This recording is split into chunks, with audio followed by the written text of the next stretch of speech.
ఈరోజు ఢిల్లీలో మన ముఖ్యమంత్రి గారు రేఖా గుప్తా గారు ఆమె ప్రమాణ స్వీకారం చేశారు. ఆమె కార్పొరేటర్ నుండి ఈ స్థాయికి వచ్చింది. ఆమె ఒక ఆర్ఎస్ఎస్ స్టూడెంట్. చిన్నప్పటి నుండి ఆమె కరాటా కానీ కత్తిసాములో కానీ అనే చిన్నప్పటి చేస్తూ ఉన్నది. ఈరోజు మన నరేంద్ర మోడీ గారు ఒక్కొక్కరిని నిజాయితీ వాళ్ళను వెతుకులాడుకుంటా తీసుకొచ్చి నిలబెడుతుండు. చూడండి, ఇక్కడ మనకు లాస్ట్కు సీఎం అయ్యేదాకా కూడా తెలియకుండా చేసినట్టే మీరు అర్థం చేసుకోండి. ఆయన ఎంత మంచివారో మీరు ప్రతి ఒక్కరూ ఆలోచించిన విషయం. ఇటువంటి బాగా ఆలోచించాలి. ఎవ్వరికి తెలియకుండా గంట 2-3 గంటల ముందు డిక్లేర్ చేసిండు.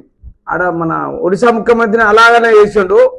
ఇక్కడ మన ఢిల్లీలో కూడా అలాగనే చేసిండు. ఇప్పుడు మన తెలంగాణలో కూడా అలా జరుగుతూ చూడండి. ఇప్పుడు మల్కా కుమ్రే గారు ఆడ చిన్న స్థాయి నుంచే వచ్చాడు. ఆయన ఉస్మానియా యూనివర్సిటీ స్టూడెంటు. ఇంకొకటి ఆయన సమాజానికి ఏం సేవ చేయాలి అని ఆలోచన కొద్ది ఉన్న మల్కా కుమ్రే గారు మన ఇప్పుడు కరీంనగర్, మెదక్, మహబూబ్నగర్ ఈ జిల్లాల నుంచి ఎమ్మెల్సీ టీచర్గా పోటీ చేస్తూ ఉన్నాడు. ఆయన కంపల్సరీ గెలుస్తూ ఉన్నాడు. ఇప్పటికే 65% ఆయనకు ఓటు బ్యాంకు డిక్లేర్ అయిపోయింది. మా సర్వేలో తేలిపోయింది. ఆయన కంపల్సరీ ఫుల్ మేరతో గెలుస్తాడు. 100% ఫుల్ మేరతో గెలుస్తాడు.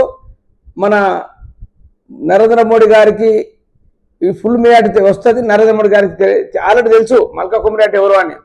నెక్స్ట్ ముఖ్యమంత్రి కూడా కావచ్చు మన తెలంగాణ నుండి. తెలంగాణ నుంచి మన బీసీ ముఖ్యమంత్రి అని వాళ్ళు డిక్లేర్ చేశారు ఆల్రెడీ. ఆయన ముఖ్యమంత్రి కూడా కావచ్చు. ఆయన అంత సైలెంట్ మనిషి. ఎవరైనా పోగానే నమస్తే అని చెప్తాడు. ఏం ఎక్కువ మాట్లాడు, మంచిగా నవ్వుకుంటా పోతాడు. చాలా మంచివాడు. మీరు ఫుల్ మేయర్తో గెలిపేయాలని నేను కోరుకుంటాను మల్కా కుమ్రే గారిని. ఆయన ఆల్రెడీ ఫుల్ మేయర్ అంటే ఇప్పుడు మనకు 28,000 ఉన్నాయి కదా, మనకు దగ్గర వస్తాయి 16-18,000 మీదనే వస్తాయి. అసలు ఎవరు ఆల్రెడీ అవుట్లెట్ వేస్తారు. అవుట్లెట్ వేస్తే వాళ్ళు డిపాజిట్ కూడా రావు. ఎదురుగా వాళ్ళకు వాళ్ళు బాగా ఆలోచిస్తూ ఉన్నారు. చాలా మంది కూడా ప్రతి ఒక్క టీచరు నిన్న మొత్తం తిరిగాను కదా నేను. తిరిగాను, మానకొండూరు తిరిగాను, ఎలగండ్ల పోయాను, ఆ తిమ్మాపూరు, అది మొత్తం దగ్గర ఆల్మోస్ట్ అక్కడ ఉన్న మండలాలు. చొప్పదండి పోయినాను నేను ఆల్రెడీ. చొప్పదండి, హుస్నాబాద్ అన్నీ తిరిగాం. ప్రతి ఒక్క టీచర్ మీరు ఎందుకు తిరుగు సార్, ఆల్రెడీ మల్కా కుమ్రే గారు ఫుల్ మేరతో గెలుస్తుడు. మీరు తిరుగుడు అవసరం లేదు, మేము అవుట్రైట్గా ఆయనకే వేస్తున్నాం. ఒక ఇక అందరూ బీసీ నినాదం వచ్చింది. మళ్ళీ ఒకటి బీసీ నాయకుడు, కాపు అన్నీ కలిసి వచ్చినాయి అనుకో ఫుల్ మేరతో గెలుస్తూ ఉన్నాడు. అది మీరు ఏం ఆలోచించే పని లేదని చెప్పారు. ఈరోజు ఢిల్లీలో ముఖ్యమంత్రి గారు ఆమె సేమ్ ఆలోచనలు మన మల్కా కుమ్రే గారికి కూడా.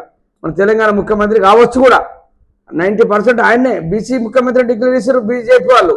ఆయనే చేస్తారు కంపల్సరీ. ఒకటే చూడండి, జై గోమాత, జై గంగామాత.